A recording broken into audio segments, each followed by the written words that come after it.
what are the prospects for long-standing peace? And also, the world that Trump inherits in the Middle East is very different than 4 years ago, with what we've seen just even in the last months, including most lately with Syria. So what are the chances for a real paradigm shift in the region with this administration? Well, I think you can see a paradigm shift without peace. And that, in a sense, Israel has had a strategic problem since the 1940s, which that it wins wars, but can't then get to a stable, peaceful arrangement. And I think that remains the case. What we've seen is Israel managed, with a lot more help from the Biden administration, and the Biden administration was, in a sense, comfortable with providing, but did provide, to inflict an extraordinary series of defeats on Iran and its proxies. That has changed the Middle East in the sense that Iran today is not the power that it was a year ago. Personally, I think that's a good thing. But do we think that the Iranian challenge was the only factor destabilizing the Middle East, and now that that factor has been reduced, everything will move along peacefully? I don't think that's actually how the Middle East works. Some years ago, I was lucky enough to visit the city of Çanakkale in Turkey, and I went to see the ruins of Troy. I stood on a mound of 13 cities over 3,500 years, each of which had flourished for a time and then was sacked and burned. And that suggests to me that peace in the Middle East is perhaps remains a beautiful but maybe distant dream. Mm-hmm. Ian, I'm going to come to you on another issue. I wanted to see if you wanted to jump in on any of the foreign policy issues, or you, Allison. Sure, in the sense that, first of all, in China, I don't disagree with what Allison just said, but I do think the U.S.-China relationship is probably the one that is most problematic to get a deal. I think that we are heading towards a trade war and towards a more strategic decoupling of the economies. One reason for that is because Trump isn't just focusing on tariffs on China, but he's also focusing on third countries where there are pass-throughs to the U.S. The only way the Chinese economy is succeeding right now is through their $1 trillion export surplus. And so you see Trump and his team focusing a lot on Mexico and India and Vietnam. The other conversations they're having bilaterally, one of the top priorities is squeeze China coming in. That's very hard for China to respond to. You've already seen Sheinbaum in Mexico. That's been her top priority. Before she even meets with them, we've got a Mexico plan that is going to take the Chinese out, right? So I think that makes it much harder. And I also think China's complicated. And Graham knows this well. I mean, the only reason we've stabilized U.S.-China relations in the last year and a half is because there are 25 high-level, cabinet-to-cabinet bilats, channels that have been set up. There's an enormous amount of effort put into the relationship. So I agree with Allison that Trump has an orientation to meet with Xi and have a good meeting and, you know, flatter him a little bit and say, come on, let's get to a deal.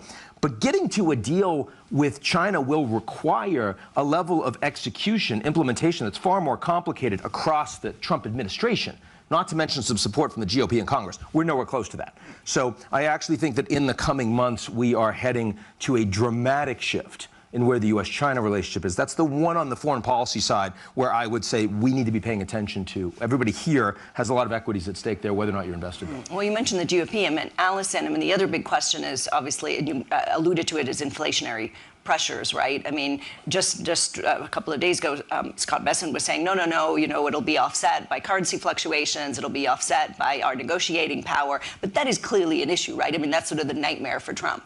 Yeah, I mean, it's possible that could happen, but that assumes that everyone's consumption basket just adjusts just so, and we know that doesn't happen. I think, you know, there's going to be inflationary pressure on this administration, and I said for a lot of reasons. One, I mean, if we did do across-the-board big tariffs, we'd see an increase in the price level. It's not clear that we'd have a sustained higher inflation, but prices would go up at least initially.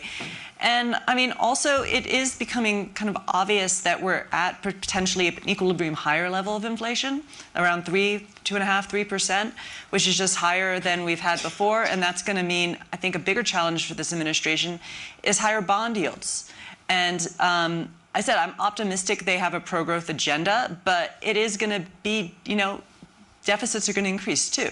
Like there's nothing particularly fiscally responsible about their plans. So with higher interest rates, that could end up being a big issue. Trump is very sensitive to market feedback. And in his first administration, he is probably going to make permanent his tax cuts, but he is able to do that in a very low interest rate environment. It's, he's not only planning on making his tax cuts permanent, he's going to lower the corporate income tax probably. He wants to reduce the SALT deduction and, all these other things like tax on tips, all these things. And so he really does have a policy that is going to increase deficits, but he's also going to be facing higher interest rates, in part by the just higher level of inflation that he's not even causing, that just exists in the world. And that's going to, I think, pose a real challenge for him. Yeah, exactly. Please, yes. So I'll try to be contrarian here and a little bit more optimistic. So I think it's quite likely that we'll see a significant increase in the growth rate. I think the exciting of animal spirits is amazing. If you look at the billionaire cabinet, they're all self-made billionaires who think, well, heck, it could be 100 more similar people doing whatever we've done. Why can't there be? I think the reduction, the elimination of regulations that protected for green are gone. Drill, whatever. DEI gone. So a whole layer of regulatory activity. So I think, if at least the companies that I'm watching and listening to, they're all quite excited that this is going to be a positive environment for them. Yeah. So in that environment, I agree with you that there's some realities of economics that they're going to bump into. Well, and interest rates are what they are. Interest rates will have the impact, or inflation will have the impact. But I think that at least I can tell a story how this time next year we'll feel that the American economy had basically gone into this period of growth. That's the golden age that he's referring to, story, that he'd referred to. Allison, were you jumping in? Yeah, no, I agree. I think it's not only the deregulation. I think he wants to cut corporate taxes to 15%. I think that's also going to be very good for growth and the animal spirits. I think when I said vibe shift, I think one thing I never thought I would see in 2016 is people are really excited. And I think there is a feeling of positivity that is going to reduce a lot of growth. I said I worry long term that this is largely deficit financed. By excited, you mean that some are really happy and some are terrified, right? That's what you mean. Yeah, because I feel that the country's obviously polarized exactly. Just a little. Yeah, just a little. Just a little. But did you want to finish, Allison, and then we'll go? But Smith, he imagines he's going to reduce the deficit at the same time. With growth. Exactly. Now, right. I mean, that doesn't necessarily follow. Do you see those numbers conceivably working? No, well, I mean, this is sort of the central fallacy that seems to be plaguing both parties now, is that there's this free lunch that I think the Biden administration thought that all their industrial policy would produce so much growth it would pay for what it costs. And I think they're falling for the old Republican sort of supply side idea that we can cut taxes to produce so much growth that will pay for itself. And I think these things both do produce growth, just not enough to pay for themselves. Ian, did you want to jump in? I just want to make sure that it's not that I disagree with a lot of what we said so far, but we don't want to treat Trump as if he's just another president. He's not. Don't normalize this, right? I mean, first of all, because of the amount of power that he has managed to amass, right? I mean, the Republican Party is his. It wasn't in 2017. He has won despite, in some ways, because of 2 impeachments. Never happened before. Lots of felony charges and convictions. Never happened before. And he won. He won the popular vote. He didn't win a massive mandate, but he won with people knowing this was a feature, not a bug. It's not like 2016. And he's also in a much stronger position globally because, of course, the United States, the economy is doing better after the pandemic. Technologically, the Americans are dominant in so many ways, especially compared to allies. And America's allies, many of their governments are in severe disarray, right? While America's adversaries, China's in the worst economic position since the 90s, maybe the 70s. Russia's in severe decline. Iran's just lost its empire by proxy. So it's a very unusual time to have an individual that is in no way concerned about or constrained by rule of law. He's made that very clear. And now, what is he actually going to do? Is he going to be a dictator? No, I'm not in any way in that camp. But I do think one of the best ways to understand what Trump will do is to understand who pays him. Right? I mean, he flipped on TikTok. He was one of the first people that was opposed to TikTok, but he shifted because Jeff Yass and other investors paid him. And that's a good way to get Trump to do what he wants you to do. And we are seeing that. We saw it on the stage last night at the inauguration, and we'll see it at Davos, of course. But we'll also see it with all of the different leaders that are or aren't responding to the demands that he's making. The best way to get it done is not align your foreign policy with America strategically. It's not support U.S.-led multilateral institutions that he's not committed to. It's pay Trump. And by the way, there's now new crypto that allows you to do that. And by the way, I was critical when Hunter Biden launched his crypto coin too, which he didn't do, right, for a reason, because it's unprecedented. This is not, if India was doing this, we would say they were a kleptocracy. If Modi was on the phone with a head of state and Elon Musk showed up, we'd say this is a banana republic. But because it's the United States and it's Trump with Elon, it's actually the new way of doing things. I accept that that many of us will be complicit.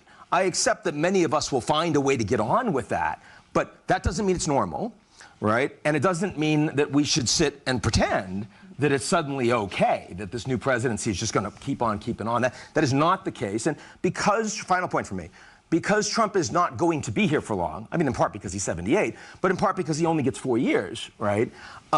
Then everyone that has done this is going to have to deal with the fact that next will be something else.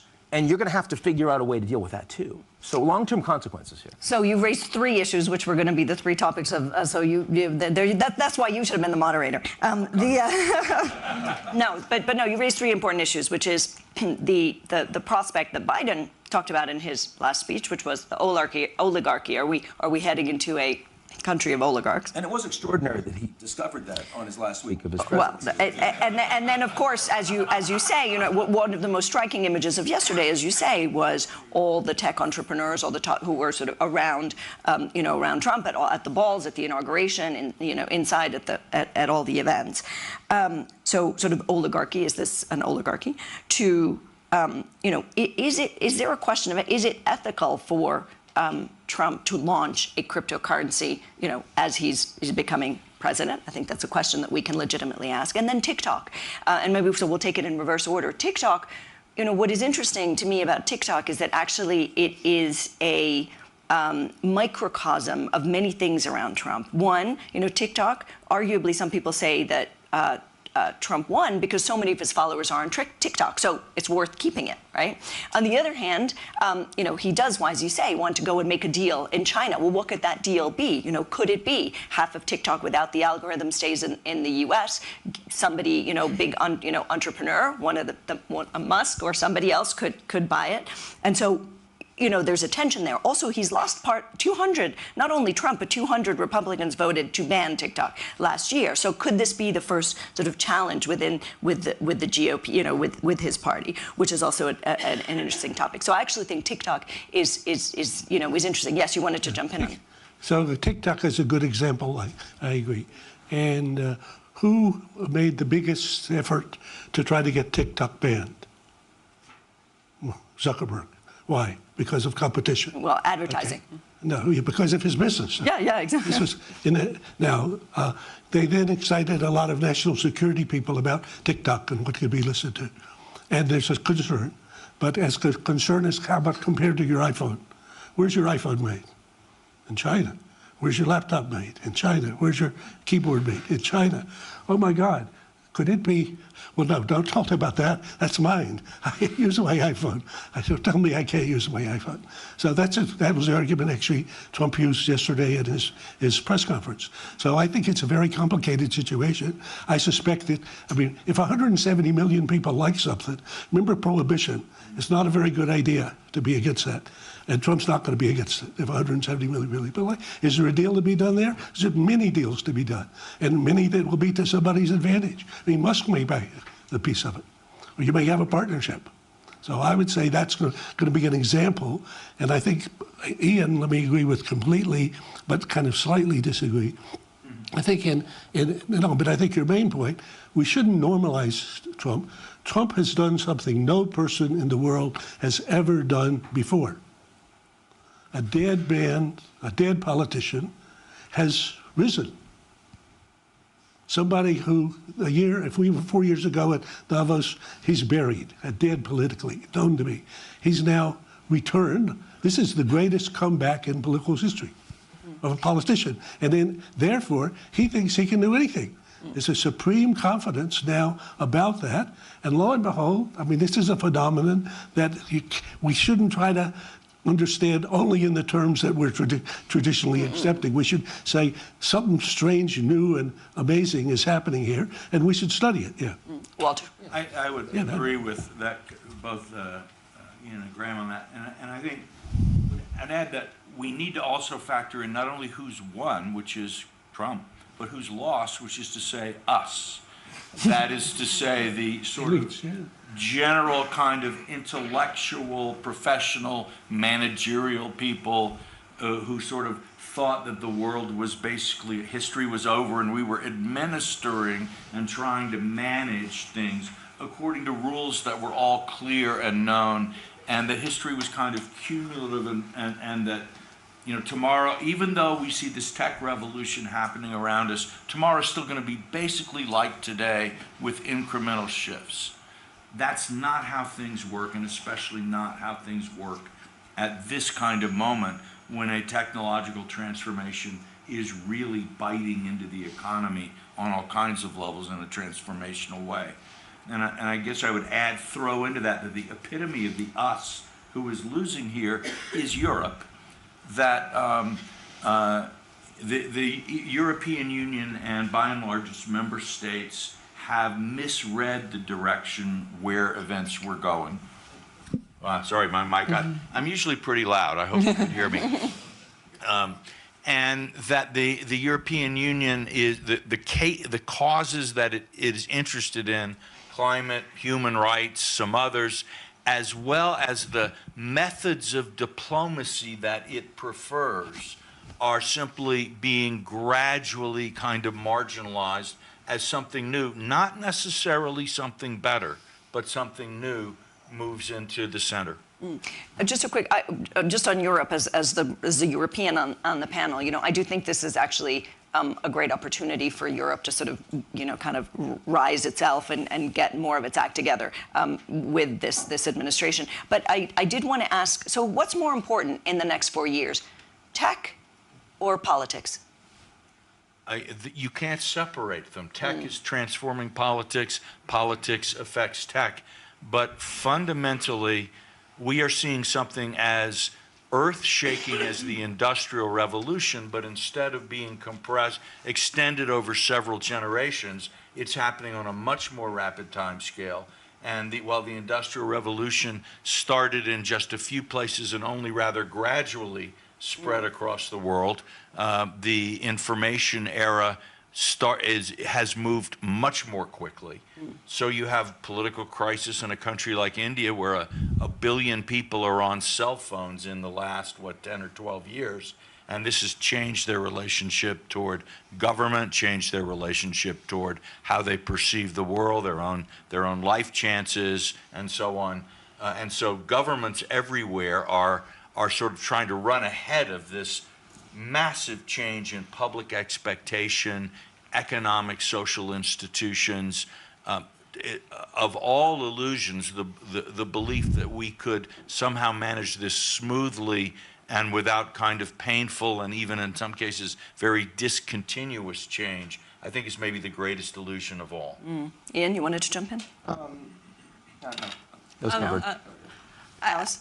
I just want to add, I think when a lot of economists are sort of shaking their heads that everyone is feeling like neoliberalism failed, because we're like, things went pretty well. The world got a lot richer. Even look at even in sort of richer countries, you see quality of life has gone up a lot. But I think what Walter's son is really the problem. And I wouldn't even say it's a problem, because I think what's happening in tech is largely representing a further improvement in our lifespan and progress.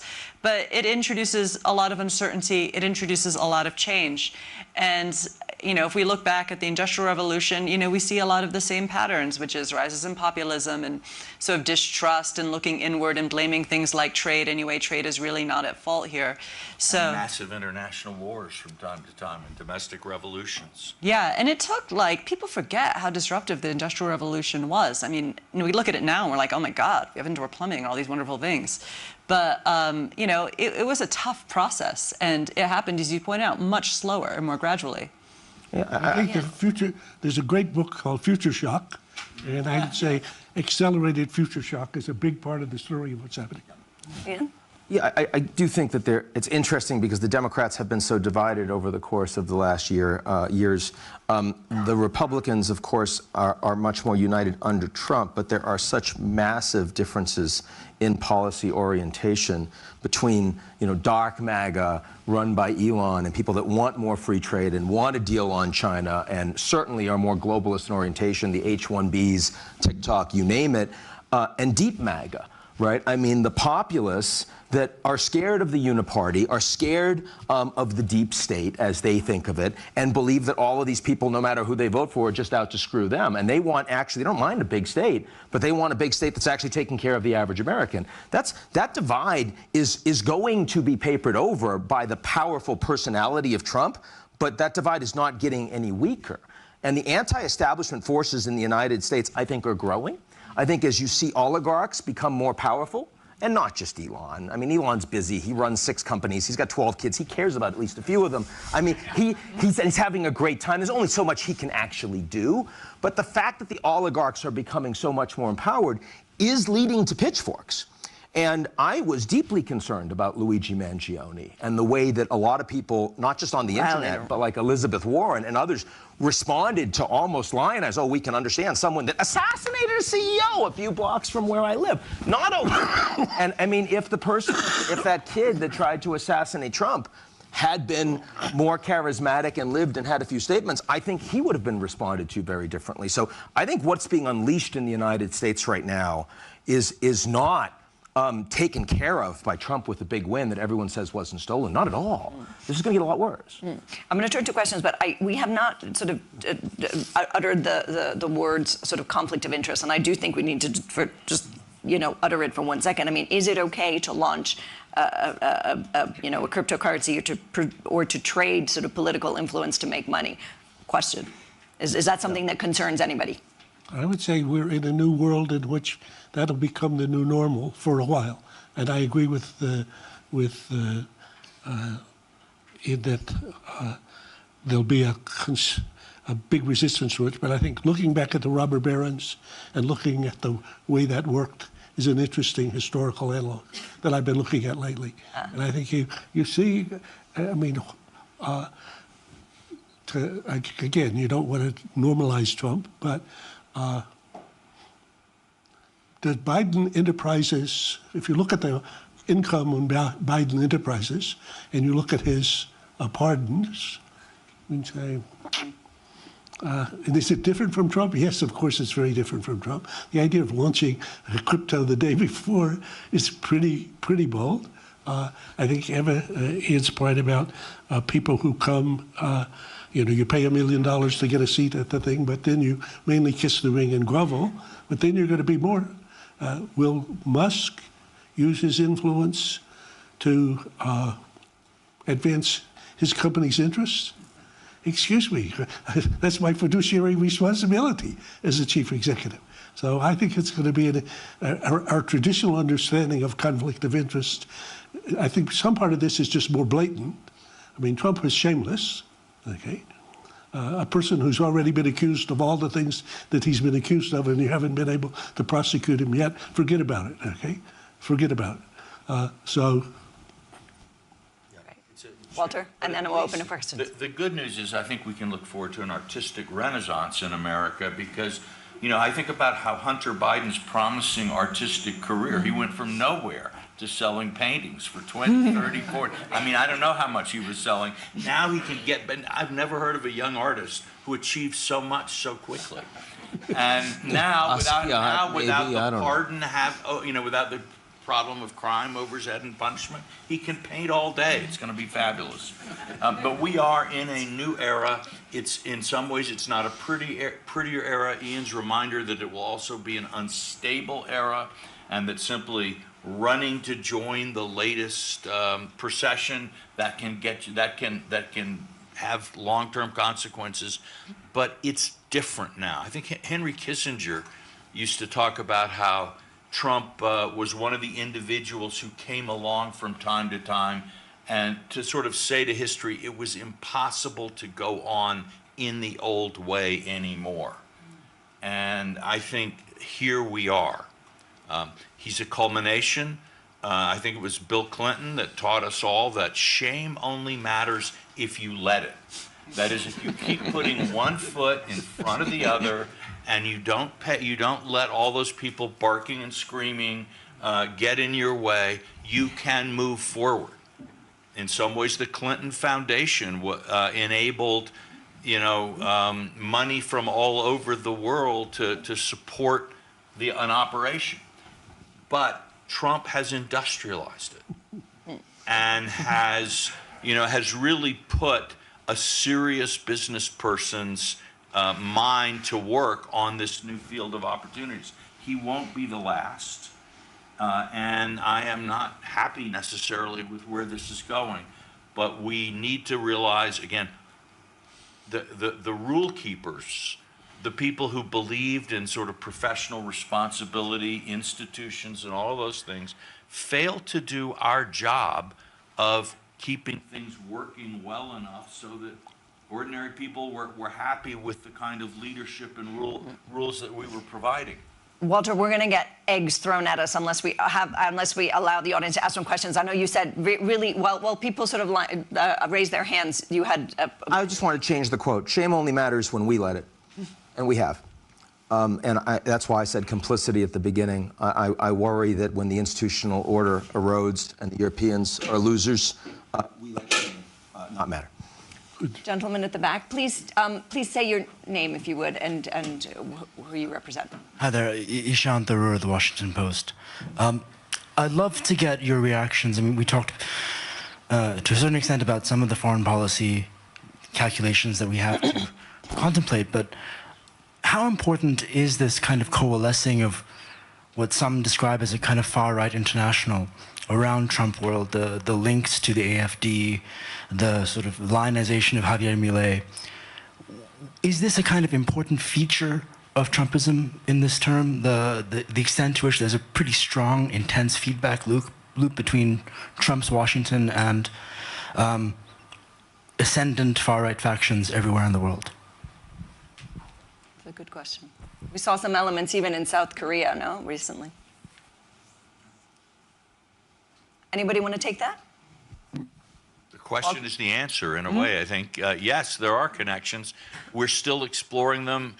The movements are new and changing, and it's a phenomenon in a process of evolution and growth. Where it leads, it's very difficult to say. I think Meloni is not a part of it.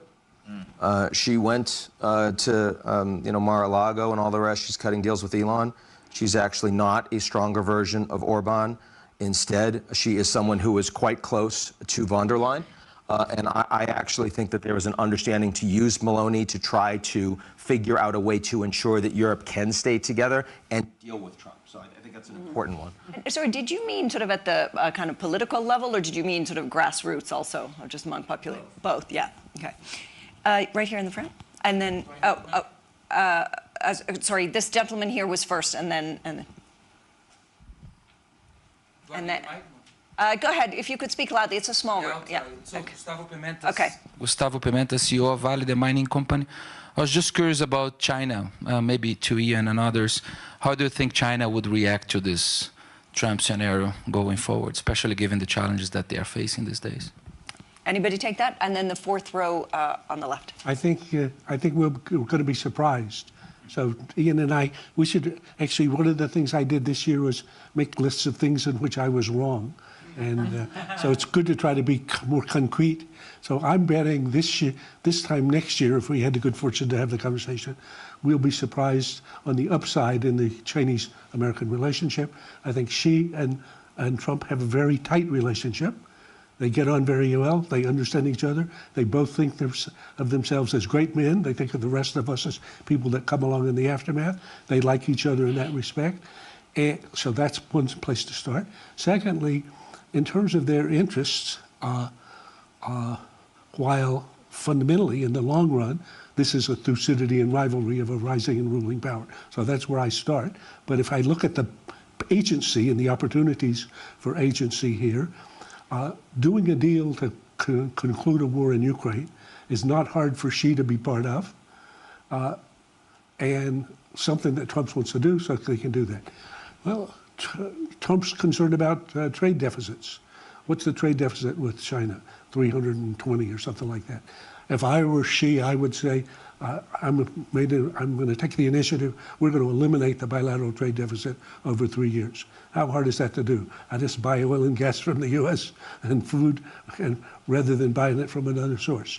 So can I go through 7 things I can do that don't disturb me very much? Yes. And I think in terms of Trump's deals, I mean, for example, I think we'll see Panama. He will, quote, reclaim Panama and control of Panama. The couple of companies from China that are helping to operate the thing will go away. That's how big a deal is that for Xi? Not a very big deal. How big for Trump? He can declare that he. So I think there's a lot of deal space here for the two of them. And I think that the fact that Trump tried to get Xi to, I mean, actually, if you watch, this is again reading between the lines. Look and see what Trump said at the Notre Dame after the discussion with Zelensky. He writes a tweet, what happened. And then in the middle of the tweet, it says, China can help.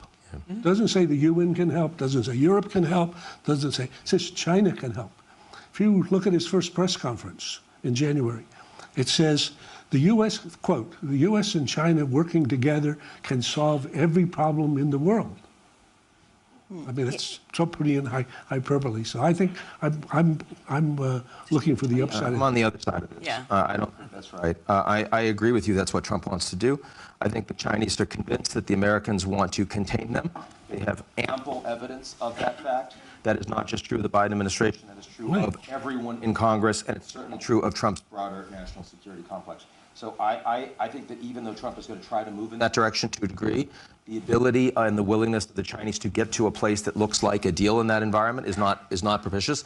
Do I have high confidence that? Never have high confidence that Trump can't do something. As Graham said, that's fair. But I would make a fairly strong bet that U.S.-China relations will be in materially worse condition. Okay, so we have a good, clear bet. Good. All right, you have a bet. We'll come back next year to see who wins.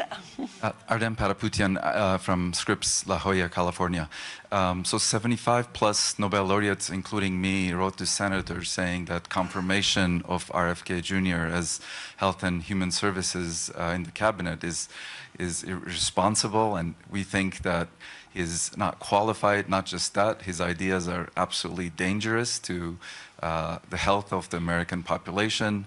And I feel like there's very little outrage out there the second term. You guys talked about normalizing Trump, but overall, I look at it and some of the appointments are full of people who are not qualified to do this. And so I'm wondering what some of the confidence that, again, that he could do things if he's surrounded by people who are not following fact-based ideas out there.